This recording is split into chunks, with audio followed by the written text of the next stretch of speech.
The dictionary definition of bedlam, a noun, is a place, scene, or state of uproar and confusion.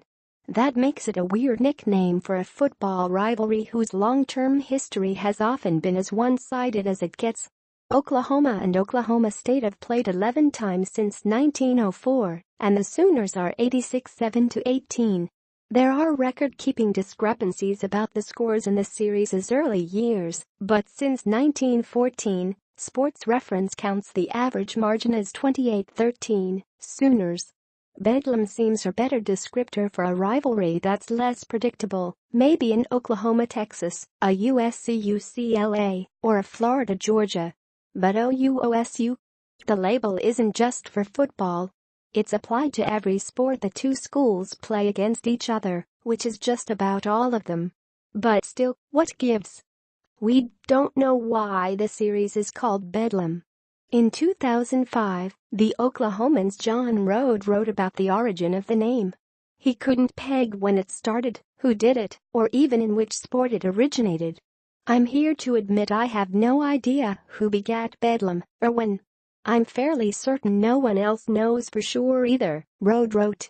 The Oklahoman is the paper of record in Oklahoma. Rode says no reference to the Bedlam series appeared in the paper until 1943. Previously, an excerpt from 1917, bolded in part by me. So surprised were students, faculty members and citizens when they first heard the 9-0 victory story from Oklahoma City that confirmation was necessary. Then Bedlam broke loose. 9 long shrieks of the college power plant whistle told the score. Guns were fired. The antique, dust-covered bell in Old Central Building belfry chimed for the first time in years. Literally, the town was painted white. On buildings, sidewalks, windows and other places, the score was painted. A huge figure 9 and a tiny naught. So that's at least a mention of the word, written by one person in reference to this series after a 9-0 OSU football win 100 years ago. But there's no definitive evidence that points to any one event as the moment the label stuck. Rode asked the school's longtime sports information director, Pat Quinn, and he didn't know either. I can't say for the life of me when the term started, Quinn said. But the only people I hear say it now are car dealers, or credit card holders, or whatever it is they're selling. Despite the lack of clarity about its origin, and how lopsided the rivalry has been, I think the Bedlam label kind of works. For one thing, the series has been a bit closer since 2011, as Oklahoma State's entrenched itself under Mike Gundy. The Cowboys are 2-4 in the last 6, after OU won every year from 2003 through 2010. OSU's 2014 win was pretty Bedlam-like, a 38-35 final, and so were Oklahoma wins in 2010, 47-41. And 2012, 51-48. It's also a function of the modern Big 12, which is a wild league.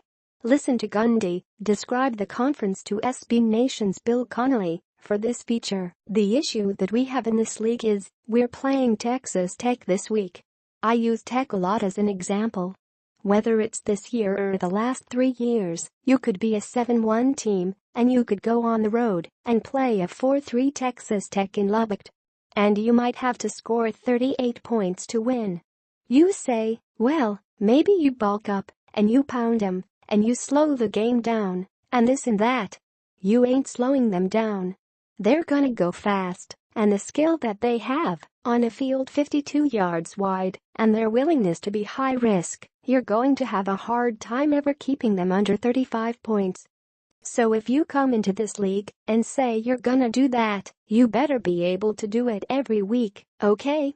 You've got the same gig with OSU, you've got the same gig with OU, Iowa State's in that ballgame now, TCU, with what they do on offense. Last year they struggled a little bit, but when they had Trevin Boykin, they're hanging 45 on you before you can spin your head. If you're gonna play that way, just know that you may play very good and lose 37-34 to a 2-5 team. That's the facts in this league. You could apply Bedlam to all kinds of games in this league. We don't have to know where the label comes from for it to be at least a little bit accurate.